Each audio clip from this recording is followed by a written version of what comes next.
Hey, it's Conrad Thompson, and you're listening to Something to Wrestle with Bruce Prichard. Bruce, what's going on, man? How are you? Just another day in paradise. I don't know why, but that made me laugh. Hope you guys are having a great Monday. We are back with another edition of Something to Wrestle. Bruce, last week was a crazy busy week. SummerSlam now in the rearview mirror. I know we were all excited to see it, and you said you were excited it was just finally going to be finished. I enjoyed the show, man. I thought you guys did a great job. How fun was Cleveland? Oh, it's Cleveland. That's for sure. All right. It's Cleveland. Yep, it's still there. What else is going on, Brucey? Man, just another day in paradise. Just taking a day at a time. It's all we can do. Yes, sir. What are you in the mood to talk about today, sir? Well, I thought we were talking about Kane. That sounds great. Start us off. Well, Kane was born on February 16th, 1999. Yes, sir. And he played a little soccer, played a little football, and went to Blinn College to, hopefully play football at Texas A&M University. And then COVID hit, and he had to come up and move up with his parents in Connecticut and finished his schooling at Southern Connecticut, and just got a big promotion at work and all that good stuff. So he's still wonderful. Well, thanks for the update, boys and girls. It's been one of our most anticipated episodes ever. Oh, you got the long form. We did a deep dive today on Kane, one of the most notorious figures in the history of professional wrestling. I want to thank our sponsors today. Of course, BlueChew, they're day one sponsors here, and they make it almost as hard as doing a podcast with Bruce Prichard first thing in the morning. It's really, really difficult. It's really, really challenging, but it gets a lot easier once you go ahead and throw that BlueChew down.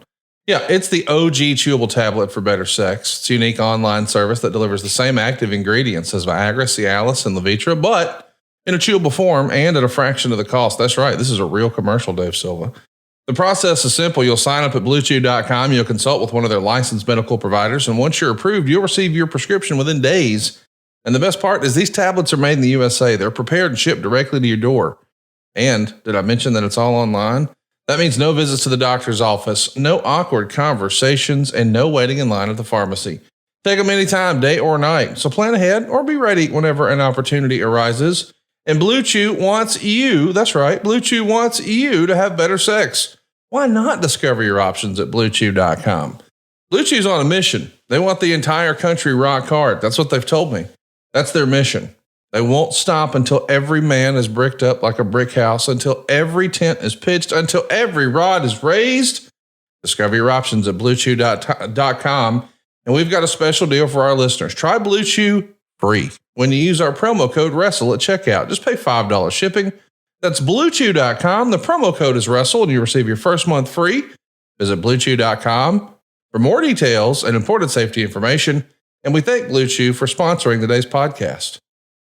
And Bruce's wiener. Bruce, BlueChew just puts you in a good mood, does it not? Always. Hey, we are going to be talking about Kane today. Not Bruce's son, but the wrestling character known as Kane. But before we do, I wanted to bring something up. I did research. What's that? But I did research. On your own son? Yeah. That required research. Yeah. I mean, I knew that WWE schedule was crazy, but damnation. Thought you were there for most of it. Much as I could. I recently caught up with Lex Luger. I don't know if you heard about that, but we talked about SummerSlam 1993. And man, we had a blast talking about, the ins and outs and all that. And I sort of put this together because when I was talking to Lex, he said that he felt like he remembered talking to Vince a couple of weeks prior to the big body slam on the Intrepid. And that timeline would have meant that would have been after King of the Ring, which was like Hogan's swan song for American television, for WWF. And I'm wondering, man, did Vince get all of that boat stuff and aircraft carrier put together in that short of a time frame? Or was that already in the works? And originally that was probably going to be Hulk Hogan, but when Hulk and Vince maybe decided to go their separate ways for a bit. We just needed somebody else to slide in there. What do you remember of that? Is there any chance It's never going to be Hulk Hogan? So Vince just put together the Intrepid in a couple of weeks? Didn't take long, yeah. Yeah. And when I was talking to Lex, the thing that maybe blew my mind more than anything else is the idea that he knew all along he wasn't going to win the belt. And, you know, I know in that era, it was before guaranteed money. You were paid based on the house. He didn't get paid for the promotional tour? That was crazy to me. He got a check. Sure, he got paid. Of course he got paid. He got paid for every appearance he made. Now, if he thinks he's going to get paid for the bus and for, you know, getting him to and from, which he was paid for all of his appearances. He was working during that time. Yeah, I thought so. What are you thinking, you know, unless he thought he should have got paid for promotion. Nobody got paid for promotion. Nobody got paid for promotional appearances. Well, he was off the house show loops at the time. He was working TV. No, it wasn't. He was still making house shows. He had a couple, but if you go back and you look at the records, he didn't make most of the house shows. I mean, he was on all the televisions for sure. Either way, I was just blown away. I just assumed maybe differently, but well, I mean, he was for sure. I mean, I listened to his comments and said that I didn't know Vince. I'd never spent any time with Vince, and he spent a lot more time with Vince than I ever did. So I guess during the 12 hours a day, practically every day that I spent with Vince, the other 12 hours of the day, maybe 12 hours and 30 minutes were spent with Lex, according to Lex. Well, I don't think he said it exactly like that. Yeah, that's exactly what he said. He said, Bruce was not involved during that time, and I spent a lot more time with Vince than Bruce ever would have. Those were his words. Nobody questioned him on that. Well, because he didn't say it like that. That is what he said. I think well, that's the clip that was sent to me. Put it that way. Maybe somebody AI'd it. Maybe somebody. Maybe somebody AI'd it. Listen to you. Maybe they did. I have no idea. Because you know Lex has got just a stellar reputation for remembering all those things, and I'm not doubting that Lex had conversations with Vince. I was not privy to. I'm sure. But my conversations are my conversations with Vince, and my recollections are my recollections. So, right. To actually sit there and let somebody get away with a comment like that, I thought was just crazy. Well, now we know why Bruce is not in the best mood this morning. Well, I didn't take it that he was saying he wasn't spending any time with you. I do. Yeah, because he wasn't saying it about you. No, but here's what I meant. And you didn't question him, and you didn't say anything else about it, and which is fine. But I didn't say anything else about it because when he first came to the WWF, you weren't a part of the company. I mean, that's a fact. No, actually, that's wrong, Conrad. When he first came to the WWF, I was. When he came to WBF, I was not. Okay. But when he came to WWF, I was back.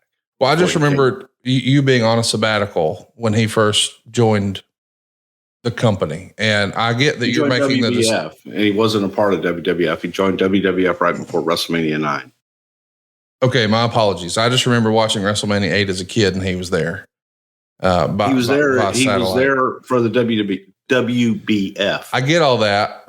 I get all that. I thought Vince owned that too. So that's my bad. He did, but the two didn't really, other than promotional on those guys. He wasn't working for WWF. I made the contract for them, and he was only doing stuff for WBF.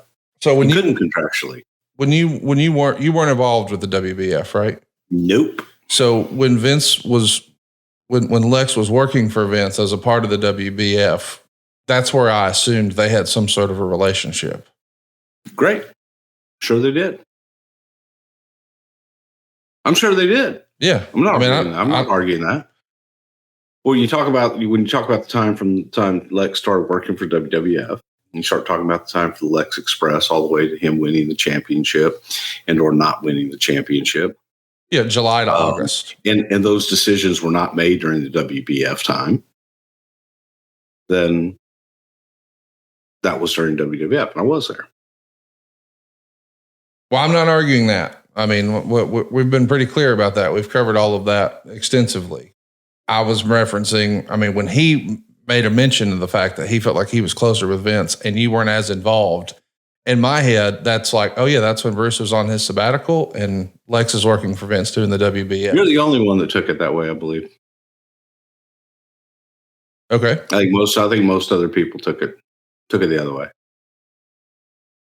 And how would that be? That he was referring to the time frame in which he was discussing it. But that's July and August. The time frame.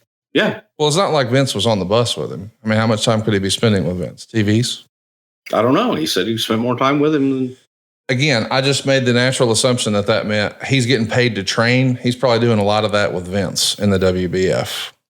So my apologies if that upsets you. We haven't spoken about it, so I didn't know. But in my head, that's what that meant, is they had gotten. I have no idea. I wasn't there during his hiring in the WBF. Had nothing to do with him during that time. Him being Lex Luger, to be clear. I did spend the first 5 days on the bus with Lex Luger. I guess I was on the bus. Lex wasn't always on the bus. But during that time, I was spending 12 hours a day with Vince and Pat, booking and writing television during that time. And in discussing that time frame about him not taking the championship, about his performance on the bus, about everything else, those are conversations that I had with Vince right during the time. And Lex made the comment that he was much closer to Vince. And again, you're talking about a specific thing, then you got to take it into that time frame. And saying that, oh no, he was much closer with Vince, and it's just simply not true. He wasn't privy to. He was not privy to my conversations. I was not privy to his conversations. Yeah, it's hard for me to imagine in any circumstance where anybody thought that Lex was spending more time while he's making appearances with Vince than you were. Like you were in the office and he's not. I just made the natural. He actually spent more time with me doing the initial appearances for the bus. Yeah. We heard a little bit from Lex about the Hollywood guy who was on the bus with him. Do you remember that fellow? Can you tell us anything about him? I have no idea what you're talking about. I guess there was somebody who was like a media person who had helped organize, radio stations and TV stations and all that. And maybe in a prior life, he had done that for. It was Bob Collins. And then we had another local media guy. I mean, not a local media guy, but a national marketing guy. The story that one of the stories that stuck out from Lex in that visit was when he said that fellow said something along the lines of, "Hey man, if it's this crazy now," talking about all the attendance for the radio stations and the autograph signings and just the pandemonium anytime the Lex Express pulled up. If it's this crazy now, can you imagine what it's going to be like when you actually win the belt? And when he mentioned to the guy, well, no, I'm not winning. That fellow said, hey, I don't know much about wrestling, but I know about entertainment, and that's going to kill you. Did you feel like it would hurt the Lex Luger push or brand or his upward mobility if he didn't win the title at SummerSlam? No, I frankly don't think the anything that we did. I think that, Lex killed the Lex Express. Lex killed Lex. Make no mistake about it. And, I don't know who he's talking to. If it's the marketing guy, certainly that's not something Bob Collins ever would have said. So I have no idea. I wasn't privy to that conversation at all. But, Lex in Lex's attitude and Lex's everything else is what ended up killing Lex Luger and why he didn't win the championship and why he wasn't chosen to be the guy during that time. So there's nothing else. We tried everything, and I can get into a million examples, but I'm not going to do that. It's just, it's sad. And I get, look, I guess people, they hear things that they want to hear. They believe things they want to believe. And that's cool. You've actually got a saying about that too, right? For those who believe. No explanations needed. For those that don't, none will do. So, that's just the way it is. And that's just fact. Did he talk about how when the bus driver was done with the Lex tour, said, "Thank you very much. I don't ever want to work with this company if I have to work with him ever again"? Nope, that didn't come up. Yeah. Yeah, funny. All the crew that came back said, "Yeah, we're kind of done."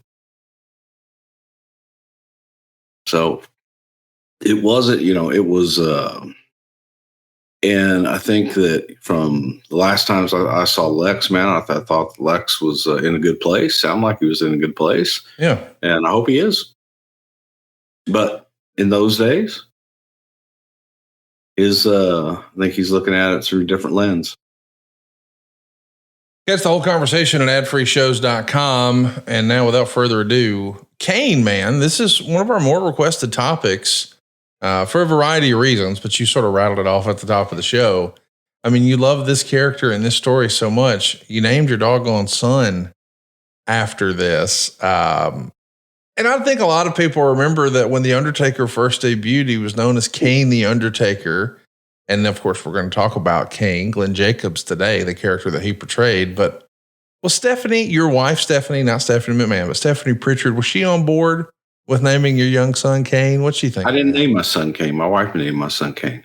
That's amazing, isn't it? I named my daughter and she named my son. And she was not familiar with Kane character or anything about that. Man, how fun is that? Well, this is a fun episode, a fun topic, because it's been said before that this story and this character was kind of like your baby. Why did this one resonate with you? Why did this pique your interest? Why were you so into this story? Is it because of the connective tissue with you and Taker early on, or something else? It just lent itself to so much. There were no boundaries. Absolutely no boundaries. You have a clean slate to create a character in any form that you want. And not just a character, a monster. When you are given no limits, you can get as far out as you want to. Sometimes you may need to be brought back, and that's fine. But when you have no limits, you can really get out there and you can really get creative. And sometimes that creative comes from a place of absurdity and looking at things, with a tongue-in-cheek approach to start. And then you get to the point where, well, you know what? What if? What if he was in a fire? What if he burned to death? Or what if he was in a fire, he was rescued, he was scarred horribly, and they had to put him in a home for scarred burn victims. And they didn't want to let his big brother know that he was alive because he was so disfigured that it could harm his brother for life just to see his little brother this disfigured and in this much pain. What if that same fire his parents perished? They died too. And he spends his entire life, he being the Undertaker, thinking that his baby brother and his parents are dead. His parents are dead. And all he had was the one man that took care of him, Paul Bearer. This one man took care of him his whole life and brought him to where he is today, Paul Bearer. He had already discarded that man as well. He being the Undertaker. But Paul had a secret. What if Paul had saved Kane and raised him as his own? And now Kane had grown up. Kane had become jealous.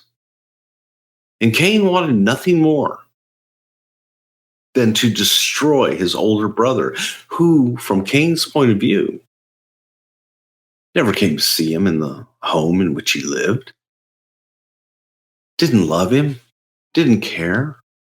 And maybe there were people that were there that were feeding him information like, your brother doesn't care about you. He's a big, successful star now. You would have that jealousy. And we cover his body because he's so disfigured. You cover his face. And you can create all of these things. And then it lends itself to beyond, as we got into it later on. And you get into the fact that, oh my God, what if Paul Bearer, loyal to the parents, been there the whole time, been their second father to the kids. What if he was having an affair with the Undertaker's mother? What if Kane's father was actually Paul Bearer? It could happen. Timelines lined up right. Could have happened. You never know. So you can do anything in creating a monster. Your only limit is your imagination. And so we started slow with, what we had and went from there. Did you, you didn't freestyle all that right away, did you? In this big... Everything but the Paul Bearer being the father.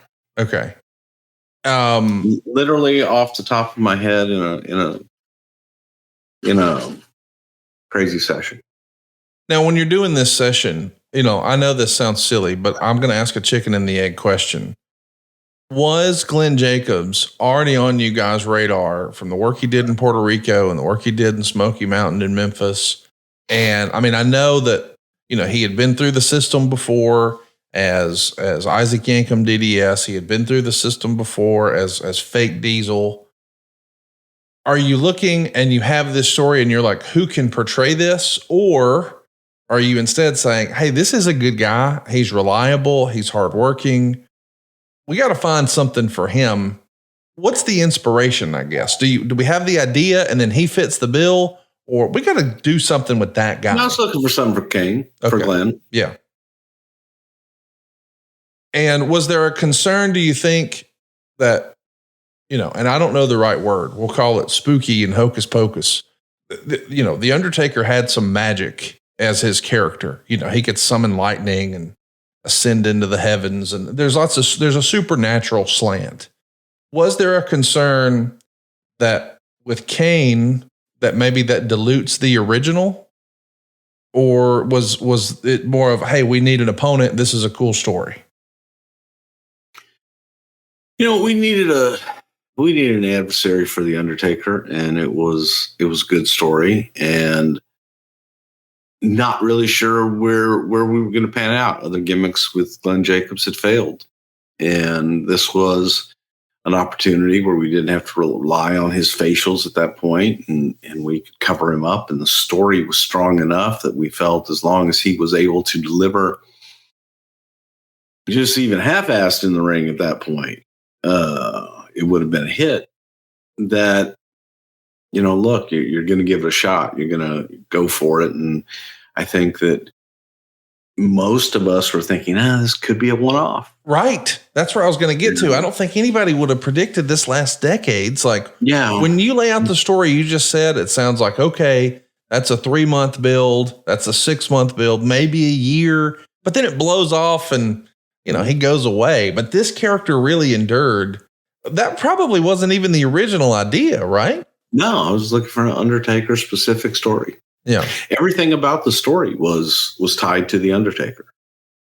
Now, that whole tease of Paul Bearer giving the secret, that starts in like late June of 97. That's around the same time that Sean and Brett are pulling each other's hair out in the locker room.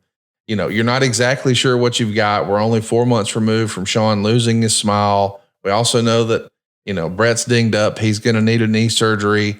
Austin's starting to get hot, but we're just weeks away from him getting dumped on his head. When you start the tease here in late June, that's probably too fast to think, okay, we'll get there by SummerSlam. Were you thinking, hey, we'll start the tease in late June. This will carry us through, and this could be the Undertaker's WrestleMania opponent? Was that maybe the original idea of that's the blow off, and we'll see what we got after that? It was always WrestleMania. Okay. Because we were looking at it, and that's how it started. As you look at it and you look at opponents for Undertaker, there weren't any. Right. There was Shawn. There was Brad. Right. That was it.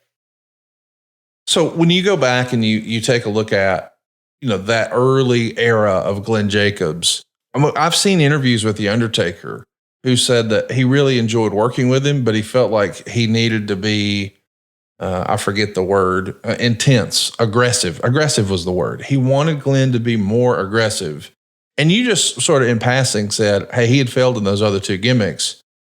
Do you think there is Isaac Yankum DDS will table for a minute, but could anybody have made fake Diesel work long term, do you think? Is there a way to make that work, or was that always going to be a blip? I don't know.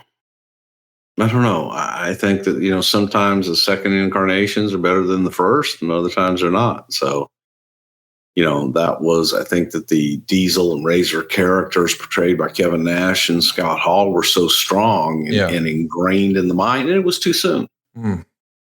Not enough separation. So people are going to compare them, and they were very good. Yeah. And then no matter what, whoever puts on the Diesel gear after Kevin Nash, it feels like a tribute band. It feels like a cover band rather than the original. Isaac Yankum DDS, though, I get on paper, I get why people make fun of that, but I also get why in the occupational era that could have worked. Like you and I have talked about how, boy, a lot of people just didn't get Doink, but what a great character that is. And an evil dentist, there's a lot of people who do have a big fear of going to the dentist and, it's going to hurt and, it's going to be painful. Do you think just the delivery of Isaac Yankum DDS, the timing wasn't right, or was it a little over the top campy? Is there a way to make an evil dentist work, do you think, even now? Oh, yeah. You examine fear, and you examine people fear. People fear clowns, people fear Santa Claus, and people fear the dentist and the boogeyman. Yeah. So it was a natural fear of a dentist, somebody that goes in and messes with your teeth. It's terrible. I fear the dentist. Whatever that phobia is, I have it. Okay. If I can hear drilling or I can smell that disgusting smell in a dentist's office, I break out in a cold sweat. And the amount of drugs to get me to stay seated in a dentist chair is lethal.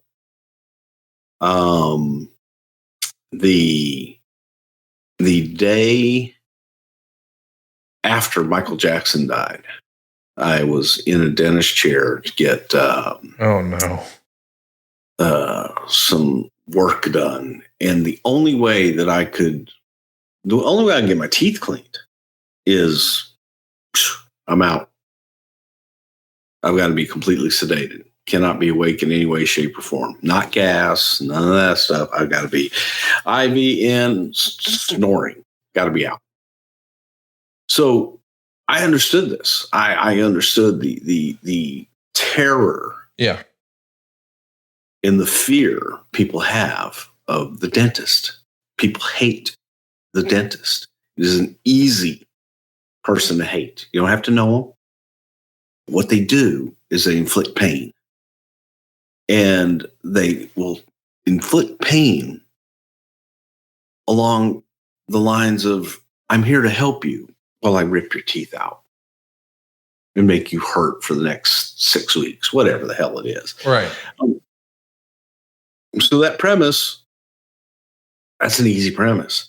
I think that we went too goofy with the vignettes. I think we went too goofy with the presentation.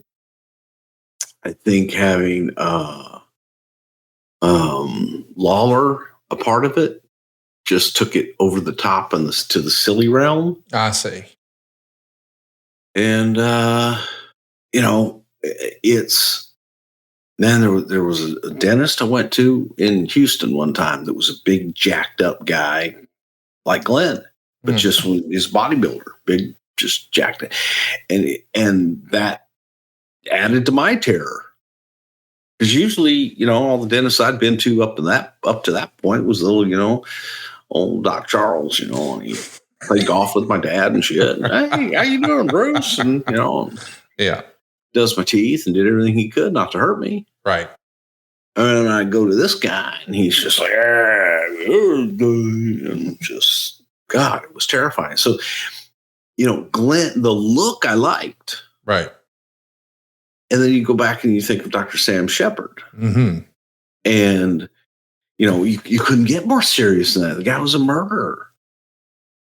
Or alleged murder. And it allegedly killed his wife and was still doing promos about it.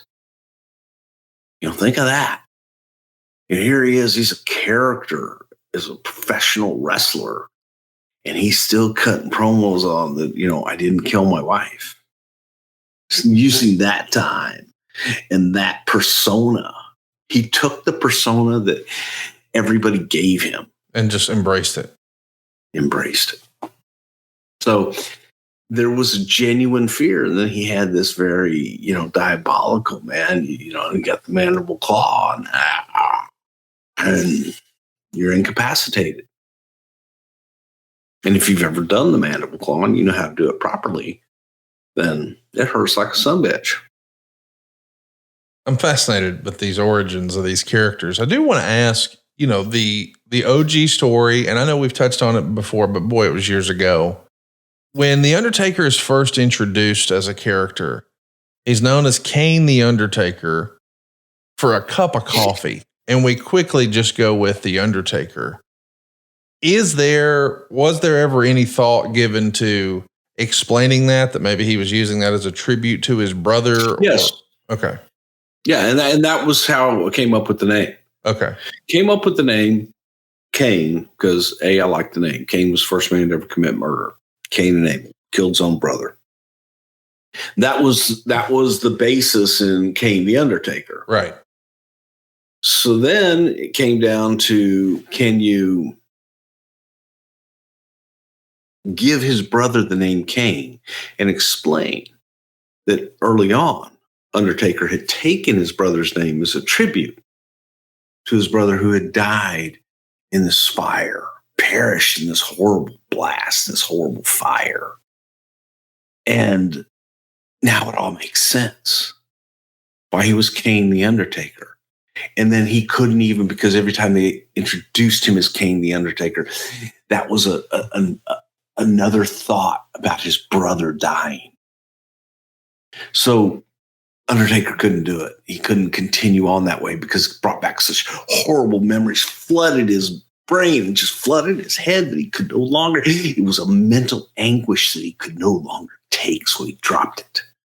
And now Kane, his actual baby brother, is alive. First, he's excited because he wants to meet his baby brother. He doesn't want to meet him. He wants to see him again. But it's been years. It's been 20 years. To see his baby brother. Where have you been? I'm so sorry, I didn't know. And he was robbed of that. He was robbed of the fact that his baby brother alive, and he could have been there. He could have done something more for him. But he was told all along by the man he trusted most, Paul Bearer, that he was dead. And that's an awful lot to weigh on a kid, on an adult, on anybody. And now you tell me he's alive, but I don't believe you, man, because I was there at the funeral. I was a child, but I was there. Not even Paul Bearer could be this evil. But yet, there are people that are that evil. In a weird way, is this, I like that we're getting so cerebral with all this. Was this story also designed for lack of a better word, to humanize the Undertaker? I mean, because for so long, the early iteration of him just sitting up like, he's the villain in a horror movie. He can summon lightning and he's rolling his eyes back in his head. Now, like, we're trying almost to make the Undertaker relatable, right? Yeah, well, even, look, man, Frankenstein had a bride. Okay. Dracula had, people that were part of his circle. Why can't the Undertaker have a brother?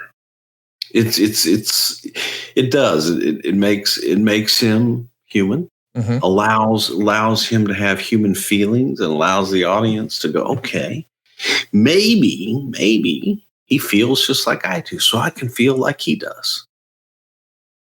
Maybe someone was separated from their brother, whether it was a bad divorce or whatever. And, for years, kids that were adopted, and one got adopted by one family, the other got adopted by another family, they were split for a lifetime. So those were real things. And there's people that imagine that have siblings. Oh my God, if you haven't talked to your brother or sister in 10 years, man, maybe I should make that call. Because you never know. And there's always a pallbearer involved, stirring the pot,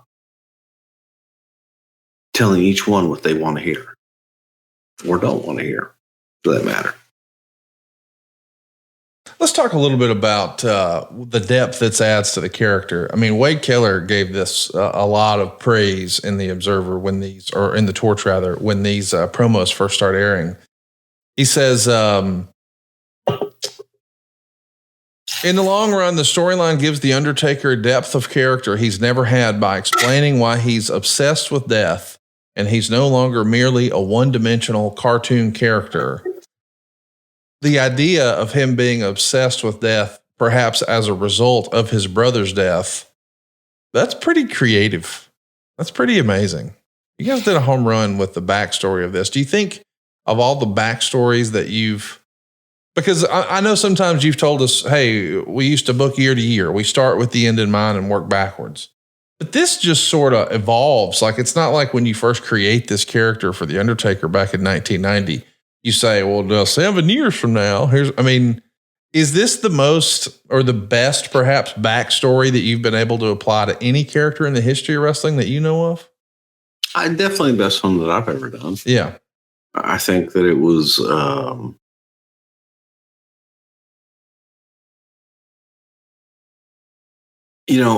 so much of it started in the basis of the Undertaker and basis of creating Undertaker and why I wanted to create the Undertaker from the viewpoint of I wanted a black to my white, his brother Love.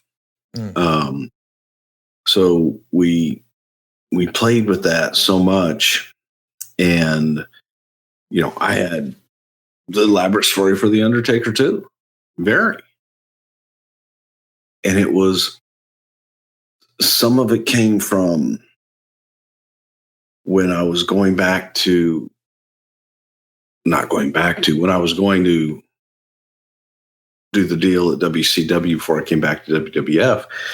And Dusty had told me I'm going to manage Barbarian. I started thinking of backstories for him. Okay. Be able to tell the story of who he is. Because other than being a barbarian, well, yeah, what is his story? What is he? You're right. Who is he? Why is he? Right. And so I had thought of stories for him. I think the best thing that happened, me coming back at that time was you got to see the mic skills of Cactus Jack, who took over and was cutting those promos for the Barbarian. So that was a good thing. Yeah. I dare say, better for Barbarian in that situation at the time. Better than you doing it, you mean? Yeah. Yeah. But you have to think of ways to make the character relatable, even one of the most bizarre characters in the world. You have to make them believable, and you have to make them relatable. And going back to the Undertaker from day one, yeah, it was part of it. It was part of the good versus evil. One was pure and one was not so pure. As a matter of fact, about as far from pure as you could get. And the idea being later on, when it was time, because I also, the other thing that used to get in an argument all the time was, I would always say, man, when this motherfucker turns babyface, talking about the Undertaker. Right. Because he was just he was a badass. Yes. What's there to hate? And, I helped him be a heel because I was easy to hate. So I knew that day would come. And probably I wanted to rush it. Hell, I was gone before they turned him babyface. But I kept saying, like, we got a babyface on our hands. They love him. At first, they were terrified of him. Right. But there's just something about that character that's just so cool that you had to go through that a little bit before you got to the babyface part. Did Vince know there was a fan of the darker side of life? I mean, the heavy metal and goth and all of that sort of thing doesn't feel like something Vince was necessarily in tune with, blacklight posters and stuff like that. Just that side of, did he get it? Or is that something that you just saw, hey, whether we get it or not, whether it's our thing or not, there is a contingent of America that this is their thing. They're going to love this. No, it takes all kinds, man. Yeah. Takes all kinds. I think he got it. I'll never forget Taker and I were celebrating his birthday one year and sitting in a bar at WrestleMania. And it was the WrestleMania week. And we found a bar that was empty. And we're sitting at the bar. And there's a guy that looked like Marilyn Manson. This was before Marilyn Manson, I believe. At least I didn't know who the fuck Marilyn Manson was. Right. But later on, I could say, oh, hey, yeah, that looks like a guy who was at the bar. Long trench coat, long black hair, just white face, man. But it was pale white. I mean, it was eerily white. And he stood at the entrance of the bar and just stood there. While we're sitting there, we're drinking, we're joking, we're having a good time. And finally, Mark turns over and looks at him. Nodded his head. The guy came over. And it looked like he could have had machine guns in here, shotguns, whatever, and probably, who knows what else. And he takes his jacket off and he pulls back his sleeve and gave Mark a Sharpie and he says, "Where do you want it?" And the guy gestures right there to his forearm. Undertaker signed his forearm. Guy leaves. We're there for a long time. Right about time we're getting ready to leave. It's closing down. The guy comes back. And this time, he just walked right up to us, took his thing off and pulled his sleeve back. And he had gotten that autograph tattooed on his arm. Oh, wow. And it just was like, there were no words spoken. It was just weird. Yeah. But those were the type of fans that he had, and he had, just you name it. But people were genuinely afraid of him. Yes. He was very intimidating, big bastard, and just could give you that look that would look right through you. Let's talk about how we're going to get Glenn Jacobs ready for this. It's in the Observer. Glenn Jacobs is no longer wrestling as Diesel, but instead as Doomsday with a Lord Humongous mask, closer to his Unabomb gimmick as Big's bodyguard in the USWA. At one point in the show, Christopher broke a guitar over his head and he didn't sell it. They ended up doing a stare down with Doomsday and Mabel, and for reasons I'm not clear of, Jacobs has been working Louisville as Unabomb but the rest of the cities on the circuit as Diesel. This is something I didn't know until we did research for this. Was this to try to get the real life Glenn Jacobs comfortable wrestling with a mask and performing with a mask? Because I imagine that's a lot different if you've never done it before. For a big guy trying to pull that air and move it around and see. And what's the thinking here? Well, he had been doing it. He had been doing it in Smoky Mountain as a Unabomber with the hockey mask. And that was actually the look we were thinking of doing for him. The hockey mask? Was, that type of mask. But then it was like, we need to, kind of customize it more and just make it different, because anybody can get a hockey mask and paint it red or do whatever you want to do. But that was the look. And so he had been doing that, and it covered him up enough. And then we saw, we'll add long sleeves and a glove and everything else. But only one side was burnt. I think we left. Yeah, originally we had I think we had him with one arm out on the original. If you're watching along with us over on YouTube at somethingtowrestle.com, you see that Dave Silva has thrown up one of the action figures that have been made in recent years. And one of these early iterations of Kane that very briefly was around was a Kane with a cape. There's a pretty famous photo of him and Paul Bearer coming down to ringside, I think at a live event, maybe at Madison Square Garden or somewhere in the Northeast, where he's rocking a cape. I know that you've had fun talking about, the $1 Million Man wearing a cape at the jewelry store, and Vince McMahon had a cape. And why do you think the cape concept didn't last with the Kane character? Did you like the cape? I did like the cape. I just didn't think that Kane needed any outerwear to take off before he worked. Yeah. I just thought, come out, be Kane. That look of the red and the black, it's such a cool look. I mean, we've even seen people sort of mimic it and pay homage to it at Fashion Week. I mean, people really like this red and black design. I know Creative Services is whose drawings we're looking at over at somethingtowrestle.com right now, but you created this entire backstory. Were you also involved in the look as far as the black and red and all that?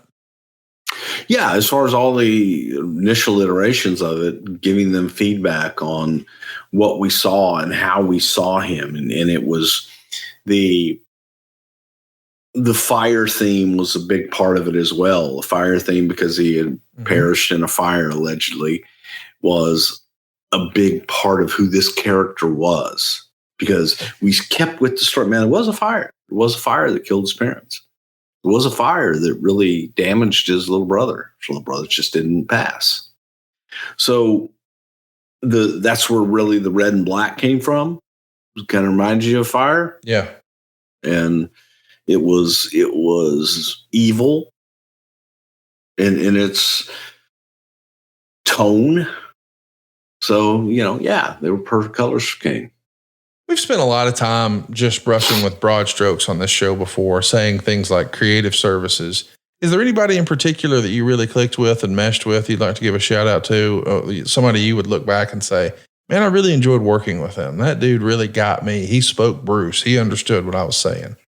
They were all great. They were headed up at that time, Debbie Bonanzio, and Debbie was awesome. There's a discussion that happens in the newsletters where it said something like this by mid-July. Apparently the WWF has gone to a Hollywood studio at great expense and had a mask made that looks like a real life burn victim, to the point it's not even supposed to look like a mask. You still got to figure Glenn Jacobs as the best bet for the role.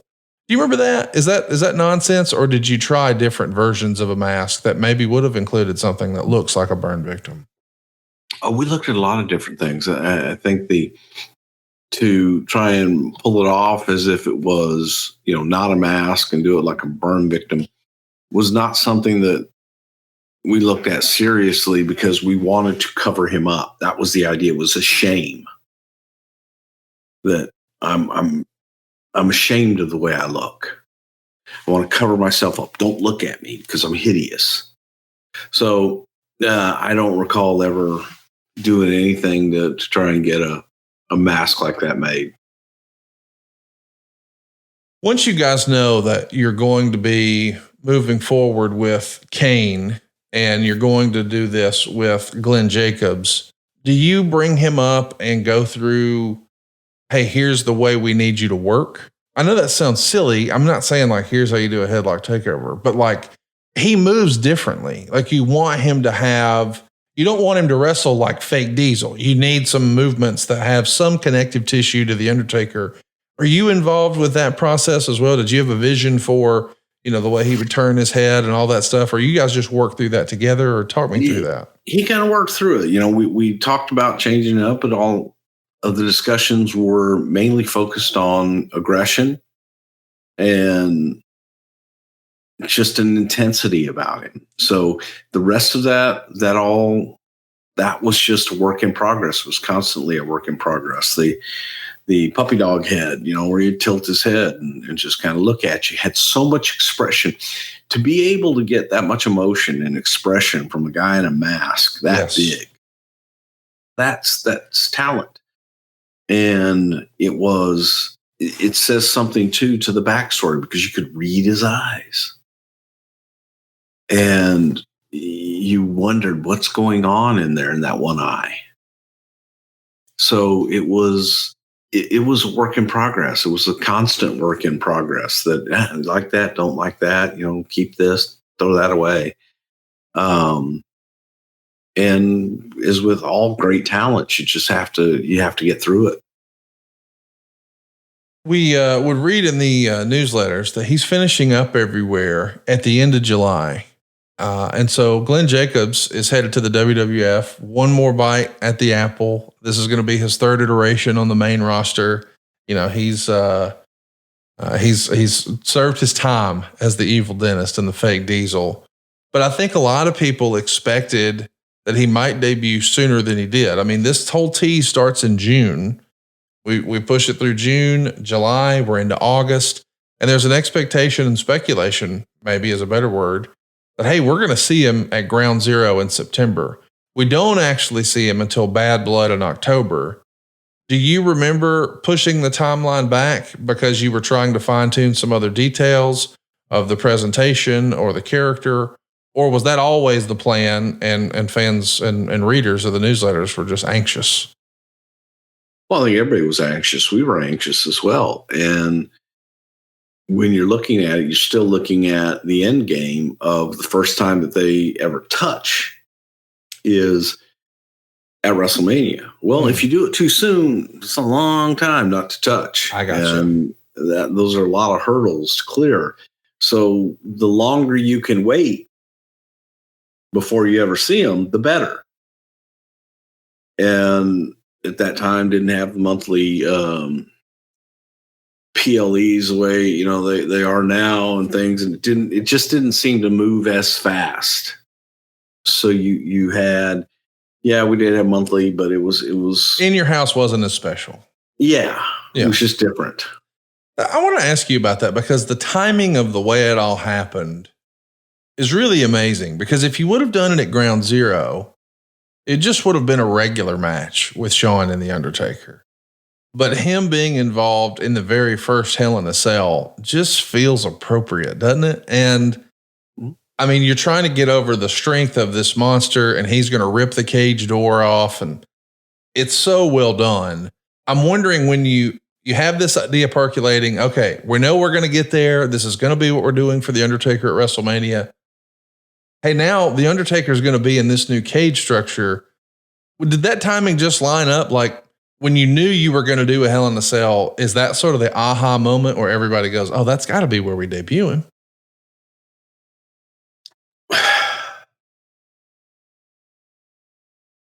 It's twofold. We were looking for a different type of match. We were looking for something to serve a lot of masters. The Hell, I loved the Hell in a Cell concept. I hated that match because they got out of the cell immediately. Yeah. I don't get that. But now it's the norm. Now, okay, whatever. So, well, if they're already out, what's the big deal about him getting in? And we were able to, okay, my God, that door's locked now, and made a spectacle of it. So we made a story of it. But it just came together. It really just came together. One didn't necessarily need to happen for the other to happen.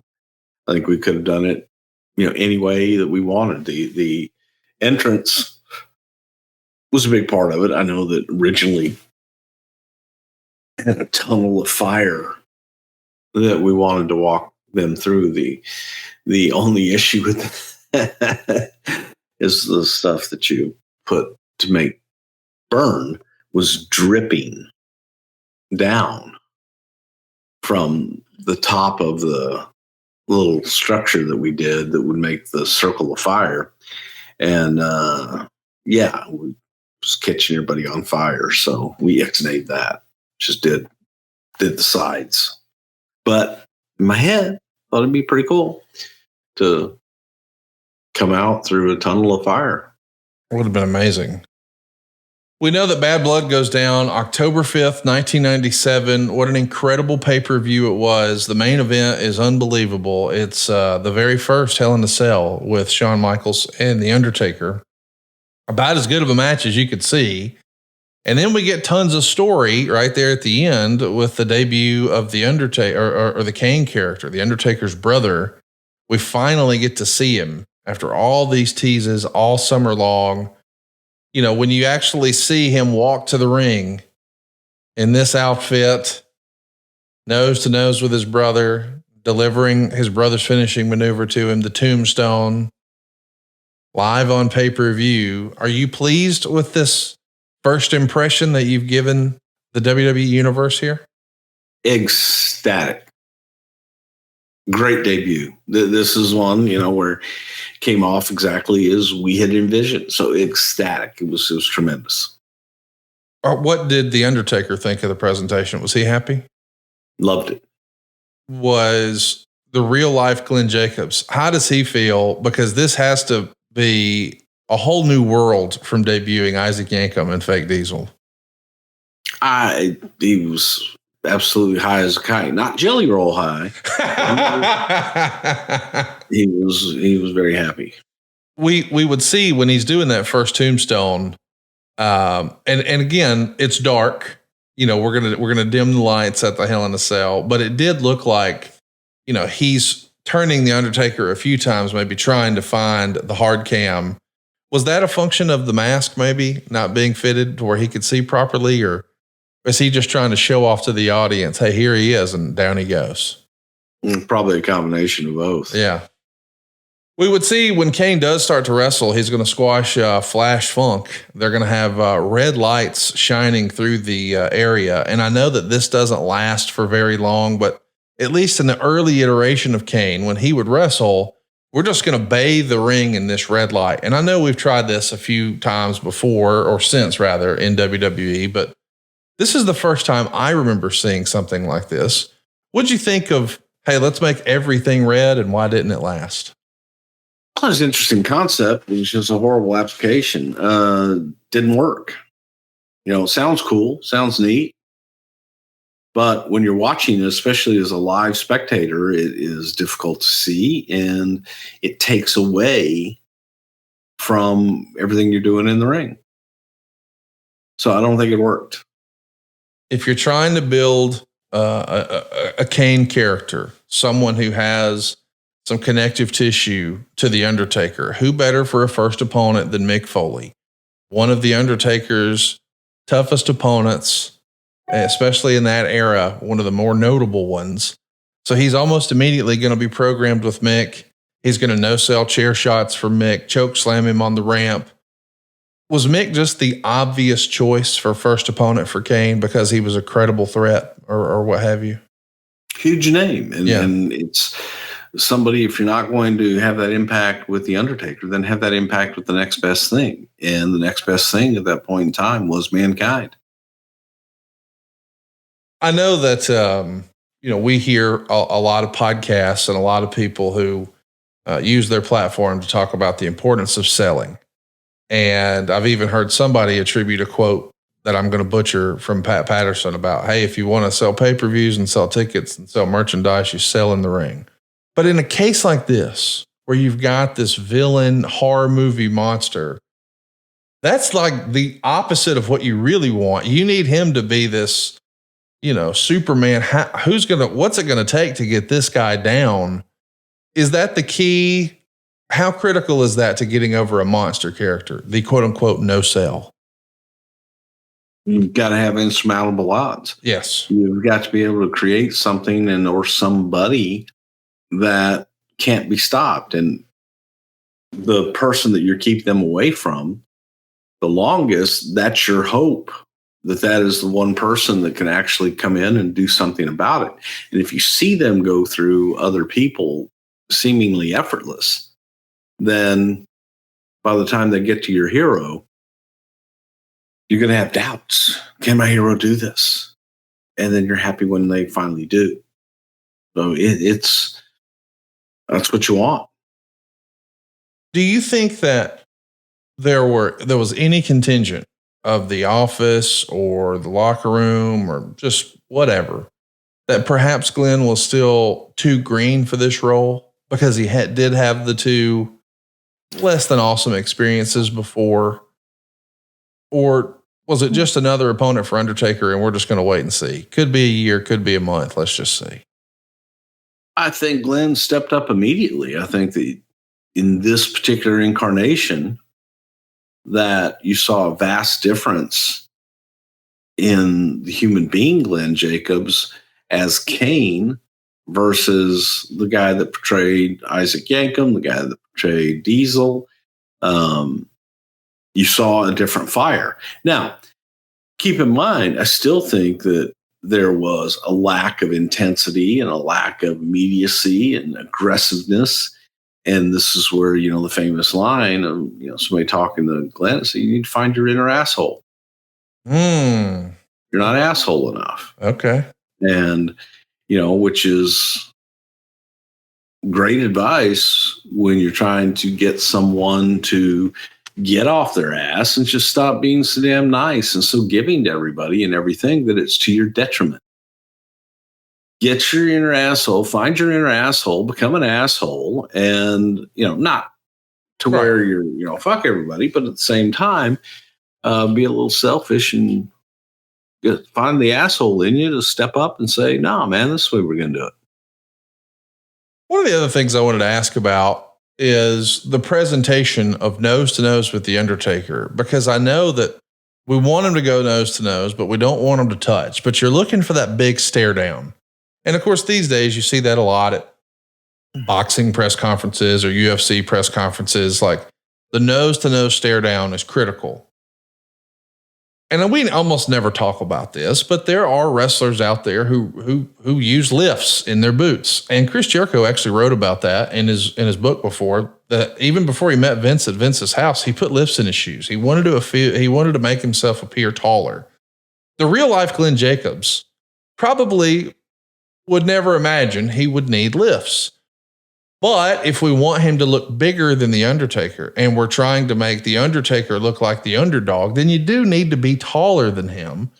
Was there a concern about a guy that big, this tall, this much weight, wrestling in lifts? Because it does feel like, without me knowing shit about it, man, you got to be more likely to roll your ankle or something that way, right?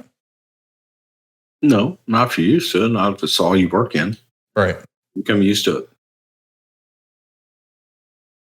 Can you tell us, was that critical? Am I right that you needed him to be taller than the Undertaker? That's the reason for the lifts? No.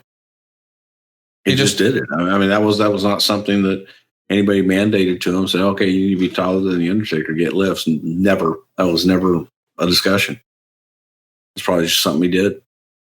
The Survivor Series matchup is going to be the first pay-per-view match that we would see from Kane, and that's going to be against Mankind. And they go 9 minutes and 29 seconds. They're turning down the lights. They're wrestling in the red again. The match kind of is what it is.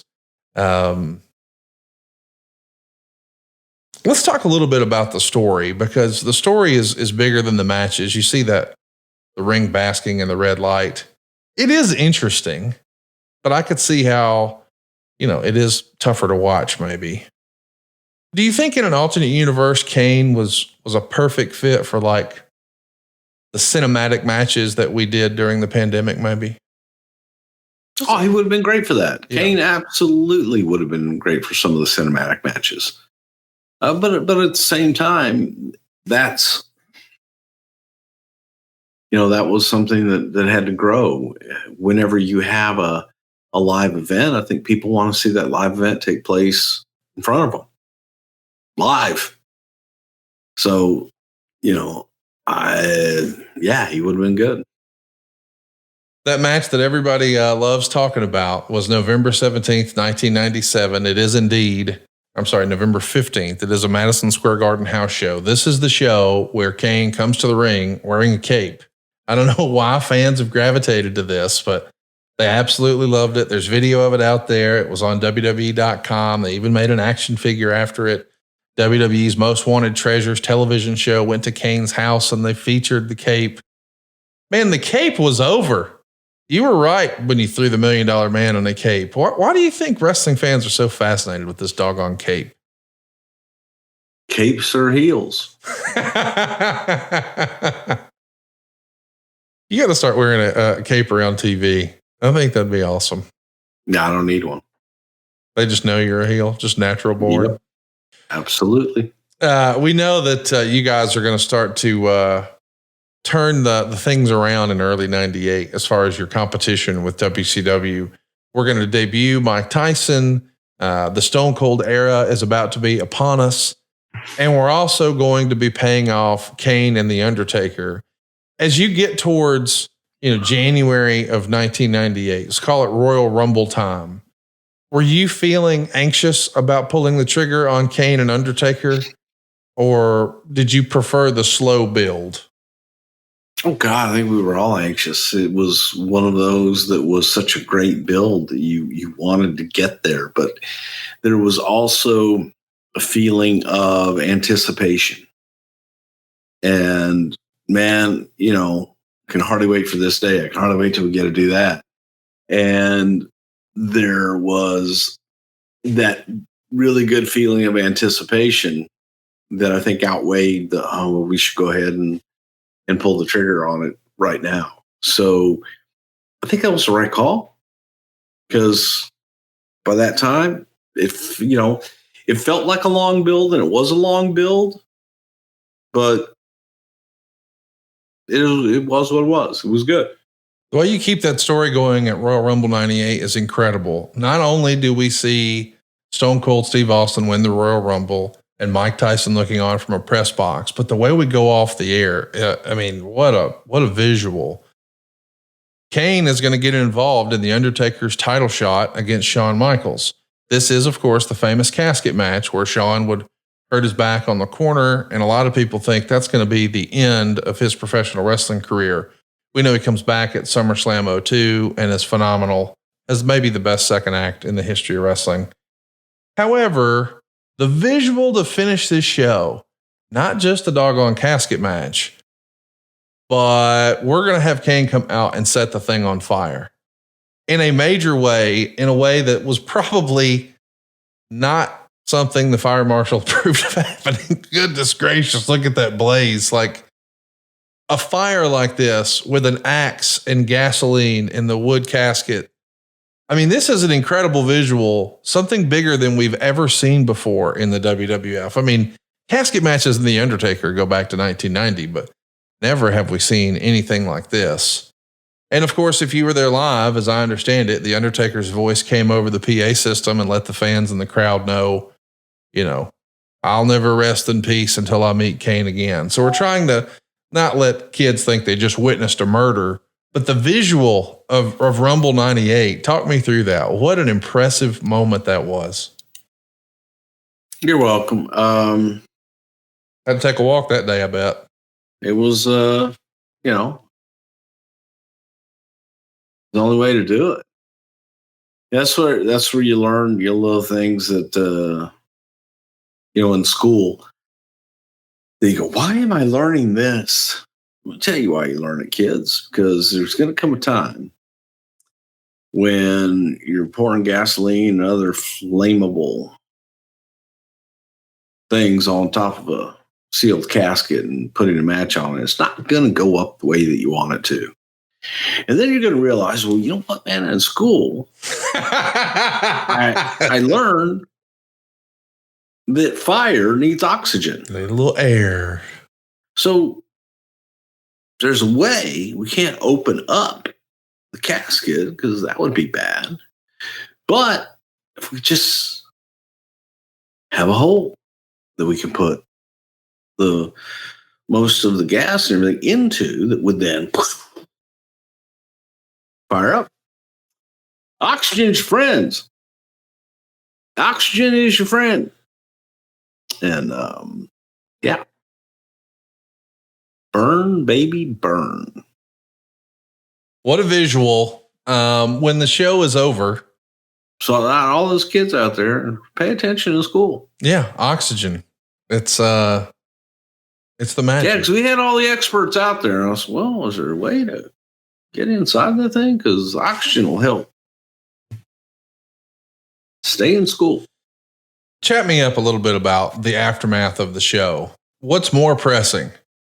Handling local authorities with this fire, or oh my God, what happened to Sean's back? Officials were fine. They approved it. It's crazy. Yeah, they knew it was going to happen. They were ready for it. Where were we? Were you in Cleveland? San Jose, California. Yeah, something like that. Yeah. Really nice people there. But again, if you show somebody this is what it's going to be like and they're ready for it and they know that you have it contained. We had the floor completely contained. It was as safe could be. And everybody knew where they were supposed to be. And we had an entire fire department there to get that thing out. I saw a report in the newsletters that said that some fans were unhappy at the house shows because they weren't getting the same television presentation for Kane, at a house show. Of course, we're talking about a pyro spin. Had you considered that, there's so much theatric with the entrance that maybe it's not going to translate well to the live event and maybe fans would be disappointed? Well, it comes down to a matter of cost, and sure, that's the bottom line. So, yeah, you think about it, but you also look at the bottom line, and is it worth $50,000 in pyro for a live event that is going to eat into the profits considerably versus a television show where the budget is a lot different? So, some things have to go. There's a lot of things that are different on a live event than they are on television. Let's talk a little bit about the build to WrestleMania. By March of 98, we know what we're going to do. We're getting our Undertaker Kane match. But we have a little show and tell before we get there. I imagine you were there when the Undertaker is doing a promo from the gravesite of his parents. What can you tell us about that? You have to go back and to humanize someone who is, dead. You have to allow them to be relatable, and people can relate to family.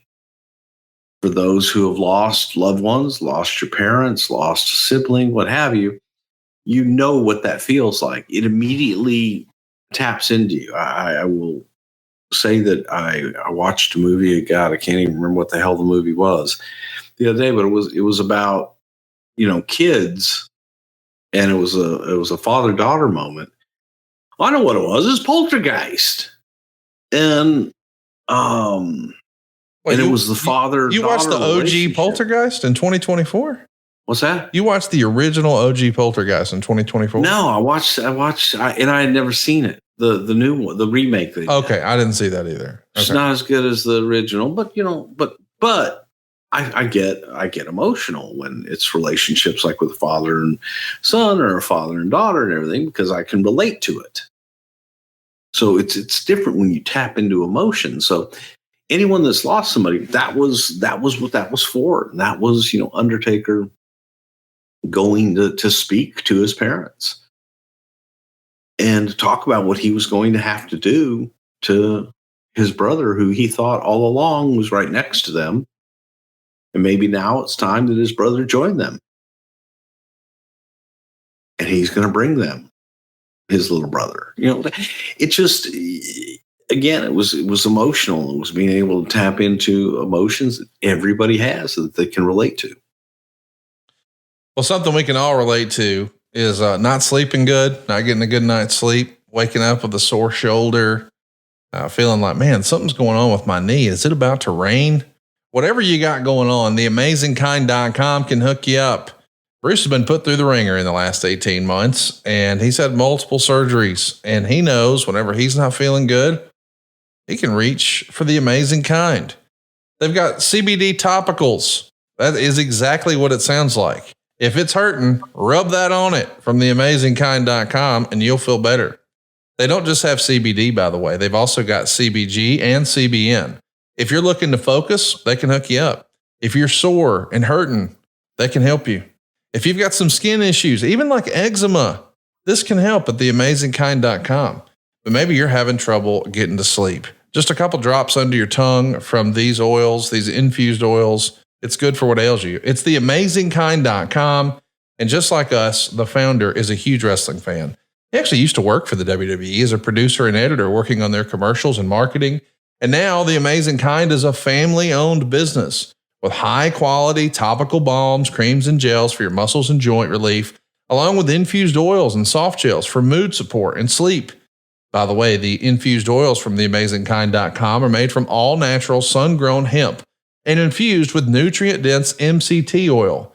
This is the real deal. We've both used it. My wife uses it every single day. And I think you'll love making it a part of your regular routine. You'll see that it helps with pain relief, that it helps with anti-inflammatory needs. It works with your muscle recovery. That's what my wife uses it after her workouts. But maybe you've just got some skin stuff going on. You got dry skin, you got psoriasis, you got acne. This can help with that, and even pain management. Like if you've got a chronic situation, something major like neuropathy or fibromyalgia, those are no joke, but theamazingkind.com can help you feel better. It helps Frances in my office with her migraines. I'm a big believer in theamazingkind.com. I encourage you to try it. It's the real deal. And they've got everything you need. CBD, CBG, CBN, topicals, oils, everything in between. Theamazingkind.com. Now don't forget this part. Use our promo code WRESTLE, and Bruce has worked it out where you're going to get 20% off your entire order. And that's not a one-time use code. It's going to work for everything in your cart, and you can use it every time. Go right now to theamazingkind.com. Try it. Get to feeling better. Save yourself some cash. 20% off with our promo code WRESTLE. Bruce, you're a longtime supporter of theamazingkind.com. What's your experience been like? I've actually got the ointment on my shoulder right now. Well, there you go. You get up, you rub it in, and you know how you can't move in the morning? Well, by God, after you rub it in and let it get in there, you start to move. So I take the ointment, I use the roll-on my elbow and my shoulder, and it is absolutely wonderful. It can work for you too. So you know what, man, go ahead, get 20% off, give it a try. You got nothing to lose. And I promise you, you'll be feeling a whole hell of a lot better after you do use it. Amazing Kind. Use our promo code WRESTLE to get 20% off. And you're welcome. Theamazingkind.com. Shout out to Uncle Bruce getting us 20% off with the promo code WRESTLE. So we got to talk about, this is my favorite moment from Kane history. Right before WrestleMania, we're trying to go tit for tat. We're trying to show that the Undertaker doesn't have any powers Kane doesn't have. So he starts summoning lightning and setting crew members on fire, and people are putting them out with extinguishers. I mean, we got lighting grids going out and crew guys getting lit on fire. I like the idea that we're leaning into the supernatural. We didn't do this all the time, but we certainly did it right before WrestleMania 14. It made me laugh out loud as a kid, as a fan at the time. But now I can totally see why, hey man, if we're going to present him as a credible threat and we've seen the Undertaker do 8 years of this incredible stuff, we got to have Kane do a few things. What can you tell us about this? Well, I mean, they got him from their mom and daddy. So how mom and daddy had powers? They got the powers. It's just passed down. How did mom and daddy get the powers? That's a secret. It's a secret. I can't. I mean, they're in Tombstone, Arizona, where they lived, and they had a little funeral home. There were minerals in the ground. Then when you dug that much in those minerals, well, they did because they had a very successful funeral home. And they dug a lot of graves, and they got a lot of that minerals in them. They breathed them, and everything in their water, and just everything that they did. They had all these minerals that were absorbed into their body, and it gave them powers. Can you just make this bullshit up off the top of your head like this at any given moment? I'm just giving you this is what happened. You asked how they had these powers. Okay. These powers are passed down. And then when Papa Undertaker was banging Mama Undertaker, those minerals squirt in there and they mix together. And Paul Bearer, of course, if he did diddle Undertaker's mama, then he had them too, because he was out there. Now, he didn't do a lot of digging, but he probably sniffed a lot of those minerals. Okay. During his days there as the as a Ute. Yeah. As a Ute. And you get all that in you, and then these powers manifest themselves. Go on out there in Tombstone, Arizona. I'm good. Get you some. Just go breathe the air, man. A little. Next thing you know, you're going to get on there. You're going to, God damn, I need to light this damn stove. The little clicker thing's not doing. And you just, and it'll fucking happen. I might have to take your word for it. I do want to ask, because I'm not saying this to bust balls. I'm legitimately asking. You're a guy who's come on here before. I mean, as long as I've known you, your two favorite wrestlers of all time were the Funks. You love Dory, you love Terry, and especially the Dory presentation, like him and Jack Briscoe. Man, that's as classic, old school, traditional wrestling as you can get. And now, I mean, that's what you grew up with. That's what got you into the business. That's what you loved. That was your passion for it.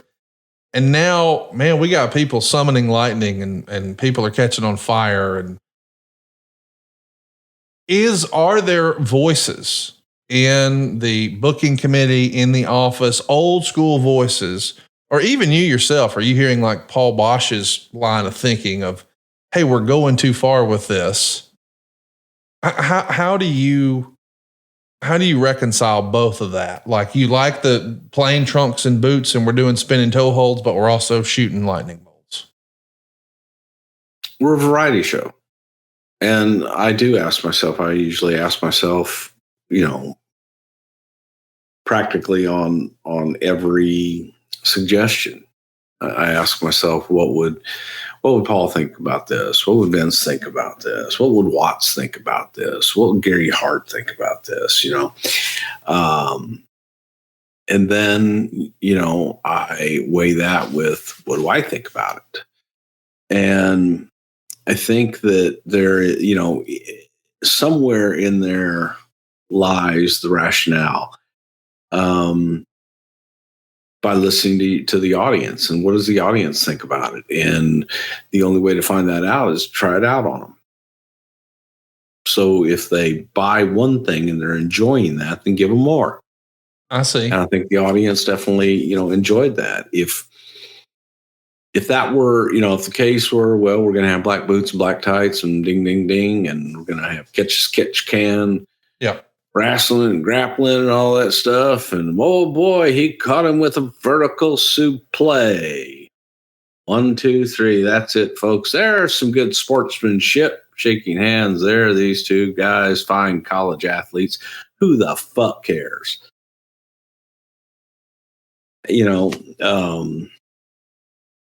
It's the business always has been and always will be entertainment. Yes. Don't care what anybody says. Lou Thez could talk about how many people he hooked and did this and did that. It was a work then. It's a work now. And for it to survive, it will have to be a work forever. It's entertainment. It's an opportunity to get lost in a world and in a fantasy land in which you can cheer and boo and feel and just in your own mind see somebody that you don't like get the shit kicked out of them by somebody that you love. So it's you just have to get lost in it, and in various ways. Every single era.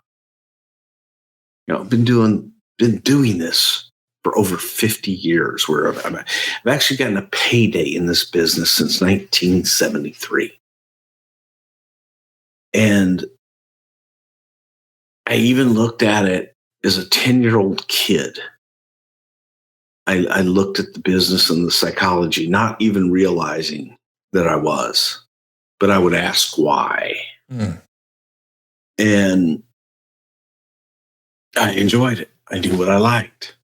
And whenever I would ask people, you ask old timers, man, and you sit at some of these conventions and some of these get-togethers, and you listen to a lot of the old timers who just bash the current product. Yes. Or you listen to people that, by God, wrestling the way it was and wrestling the way it used to be and wrestling the way you love it, whatever the hell. There's a reason that didn't survive, because you have to grow. You have to evolve. And if you don't evolve and grow, you die. So if people really did want it, then there would be a market for it. And those people would be doing, millions and millions of dollars.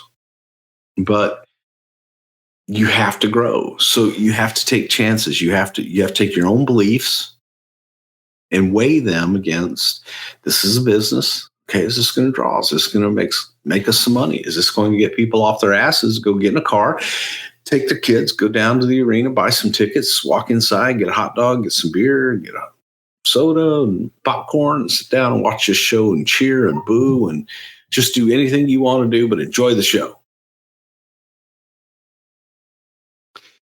Me, I'm going to do what the audience likes and what they're buying. So I'm not going to sit there on my soapbox and go, God, no, by God, it's got to be one with the spinning toe hold or nothing. So you grow, and I look at, I want to be entertained. Yes. And the Undertaker was a guy that he could do all that stuff. But he did it in a different way. He gave you a different presentation. And that's what people don't understand. You're still getting all the wrestling end of things. But you're getting presented in a different presentation. So, listen, I'm not trying to bust balls. I'm trying to really understand. Like, I've heard you before sort of dismiss some of the creative over-the-top stuff that they did by saying something like, oh, that's that Memphis bullshit. Mm-hmm. But here we're summoning lightning, setting dudes on fire, and there's some supernatural. How do you separate? One's done well and one's done hillbilly. Okay. So here's what I was getting to. Are you just busting balls? And that's just because you and I bust balls in real life. Look, man, no, I think that you go back and, and to chuckle, somebody had something on about, Memphis wrestling, and you go back and you go watch it. The work is, if you're going to tell me that's believable, then you go back to Houston, man, where I grew up and where I loved. Some of that shit's horrible. Okay. It's fucking horrible. Right.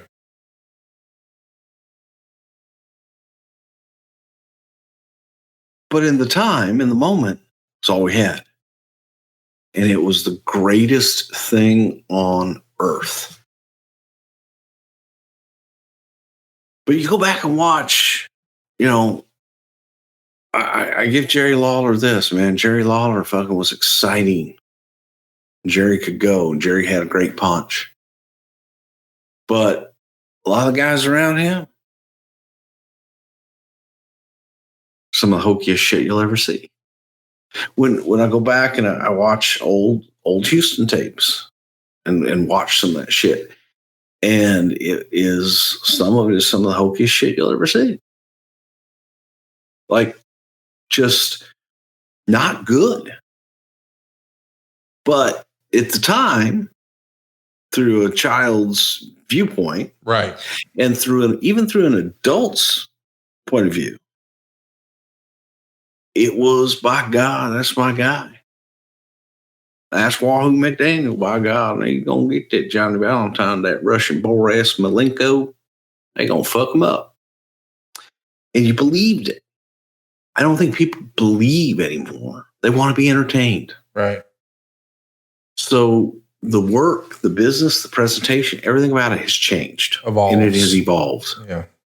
So you could say, no, I don't want to evolve. And you will stay at 19. I have one friend of mine that is, swear to God, man, he's still living in like it's 1974. Doesn't get it. Does not get it. Still goes and has, flyers made. It's like, you can do that on the internet. Yeah. A lot quicker. Nope, cash only flyer, this is how they're going to know about it. It's the only way they can know about it. Okay, cool. This friend of yours know karate? Yeah. But it's Bizarro Land. Yeah. To me. They haven't evolved. I got you. Yeah. And people, I think there's a lot of people out there that just haven't evolved. My button's unbuttoned. Well, you just haven't. You don't even do top buttons. Evolved. You've evolved to no top button. I mean, that's where you've evolved to. Hey, let's talk about the execution of this, because I know that fans in the crowd booed it that night, and fans to this day still make fun of it. But I challenge you, go watch this segment and appreciate this is not something that they do with any regularity. And you pulled it off beautifully. And I'm saying, like, where lightning is going to summon inside a building and set a dude on fire, like that feels like something that they would even struggle to do at a show on the Strip in Las Vegas. And you're doing it in some random arena. Can you tell us, like, what sort of background, what was that process like to pull all the people? Because I can't imagine, and again, I don't know what we will or won't share here, but this doesn't feel like something you could say, hey, Ellis, why don't you go get us some lightning and set a dude on? Like, we got to bring in outsiders for some of this stuff, right? I wouldn't ask Ellis to do that. I'd like him to be safe. Okay. But no, there are people that do this. Fire starters are us.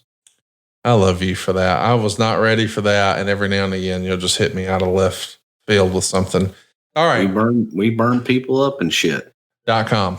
We got to talk about WrestleMania. Before the match happens, something that nobody ever expected happened, and it became a big part of WrestleMania. Pete Rose is here in Boston, and he's going to bring up the World Series from 23 years prior when the Reds were playing the Red Sox, talking about leaving tickets for Bill Buckner, but he couldn't pick it up. Out comes Kane, and he hits a tombstone pile driver on Pete Rose. How does Kane, I mean, this feels like doing this. First of all, it's an amazing stunt. I'm really happy that Pete Rose did it. Good for Pete to get a payday and an opportunity and exposure like this. But that kind of makes Kane a babyface in front of this crowd. It's a cool moment, but how does it all come to be? Do you just think, well, we got Pete here. What can we do with him? Hey, are you down to do anything physical and it manifests itself, or is there more to it than that? Yeah, basically. You can have the greatest plans in the world, and then people get there and, oh, well, that looks like it hurts. Or you can have no plans in the world and sit there and talk to someone and they go, oh, hey, yeah. Well, what's that like? I don't know. You want to find out? And things were a little less formal then as well, as far as having to examine someone and having them have to go through a complete blood test and cardiac test and everything under the sun just to step inside the corral. Pete was, he's a stud. He's an athlete. And I said, well, what do you think if, because you're doing all these Boston jokes, what if? Think that'd be something you might want to do? And he's like, yeah, sure. Does it hurt? And threw him in the ring, and he did it. And Kane took good care of him, and the rest, as I say, is history. But Pete was, man, you talk about a man's man and just a pro. I'm one of those people. I hate baseball, know nothing about baseball, care less, but I know Pete Rose. And I got to know the man over several years, and I think that it's a travesty that he's not in the Baseball Hall of Fame. And that, come on, please. And he told me that night, because he sat with me at Gorilla all night long. And he asked me every question in the world, and I finally got sick of his questions. And I said, okay, you've been asking me a lot of questions. I'm just going to ask you one. Did you do it? And he laughed, and he said, because I didn't do anything everybody else wasn't doing. I never, ever bet against my team. I never bet for my team to lose. That was all I needed to know. And to me, I don't think there's anything wrong with that. Why is there anything wrong with that? Well, I think the issue for my team to win. I think the issue was he was a manager. I don't give a shit. I mean, the owner. If you're so it's okay for the owner of the two football teams to make bets. And and if we win, then you've got to do this, or if I win, you got to do this, and you got to send this to my city. They do it all the time. Oh, but that's silly, funny, haha. That's not influencing betting. It's betting. Yeah, but it's betting. Where are you going to draw the line? No, where are you going to draw the line? It's bet. Have you seen the documentary that just came out this year about Pete Rose, like a 4-parter? I haven't watched it yet. I would encourage you to watch it. It's going to remind you of a friend of ours. You'll know exactly who when you see it. But Pete's a great guy. Love Pete. Never met Pete, but boy, he met a tombstone that night. And then we're down to business. It's the match that you always envisioned. What if the Undertaker's long-lost brother were to return? And the Undertaker here is a totally different presentation. It is a really, really fun moment. The match has druids and fire and quite a spectacle of an entrance. But the actual wrestling itself isn't well reviewed in the newsletters. It gets a 1.5 stars. They go 17 minutes. If there is a criticism I have, it's that maybe it was too long. And I don't think the match was really well received by the quote unquote smart marks. And I think that's a shame, because I do feel like if you talk to people who are in the business, boy, universally, to a man, everyone talks about what a great in-ring performer Glenn was, and what a great wrestler and great worker and performer, and whatever sort of name you want to call him. It's always complimentary. But I think some people perhaps forget that the presentation of this character requires that he performs a certain way. Do you remember being disappointed or feeling like perhaps the hype didn't live up to the match with The Undertaker at WrestleMania? Or was it just the first chapter, because we've realized Glenn is so effective in this role? Now we know it's not going to be a one-off. So that can be the first chapter, and then we'll turn the volume up with other crazy stuff in the future. It was a letdown. The match itself was a letdown with Taker and Kane. It just was, there wasn't a lot of chemistry there, and they just didn't gel. They didn't mesh. So without a doubt, in the back of our minds, like, oh, shit. I don't think any of us thought of this as a one-off.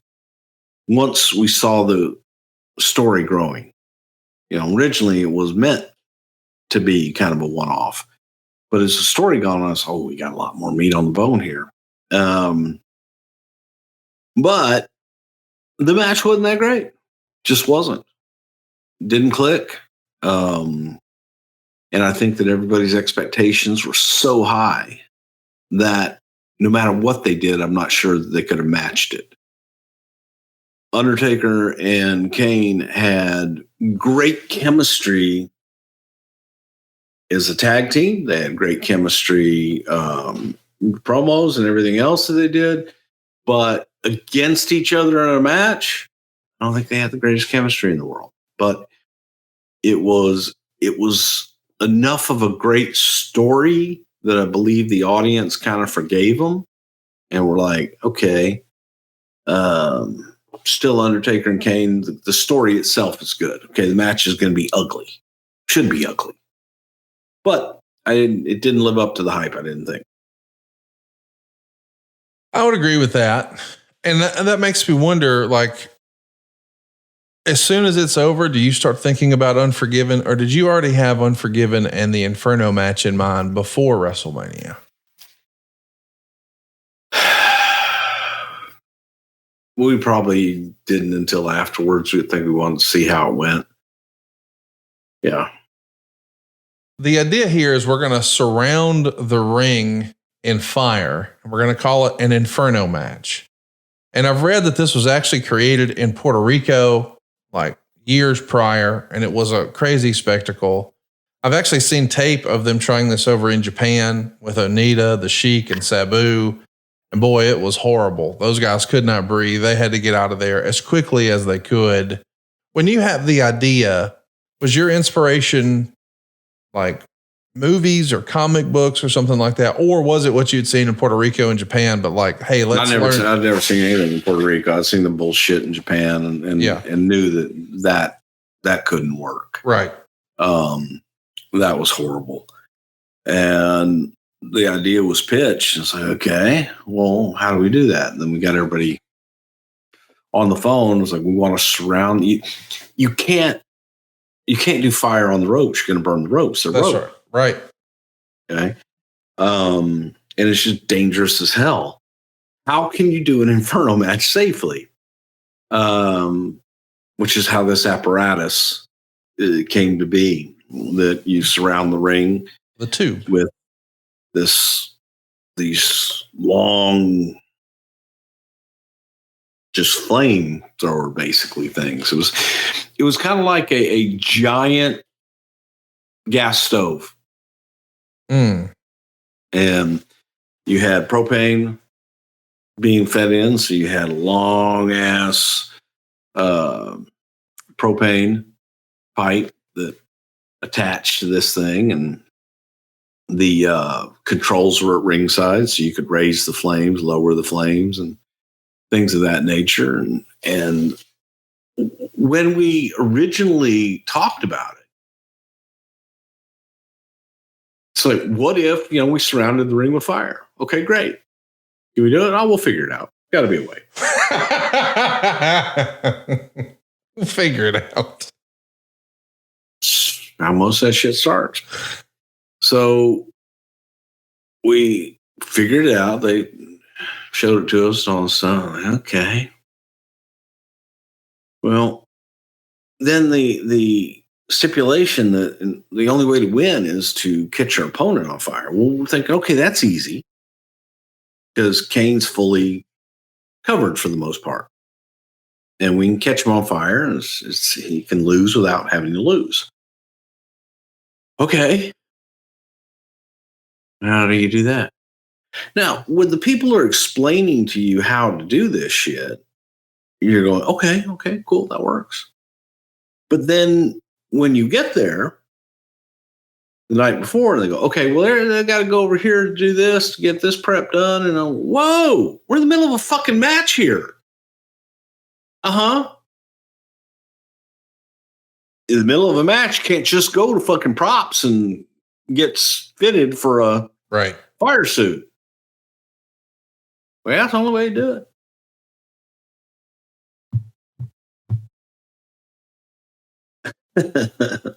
So some asshole says, well, what if? Oh, gosh.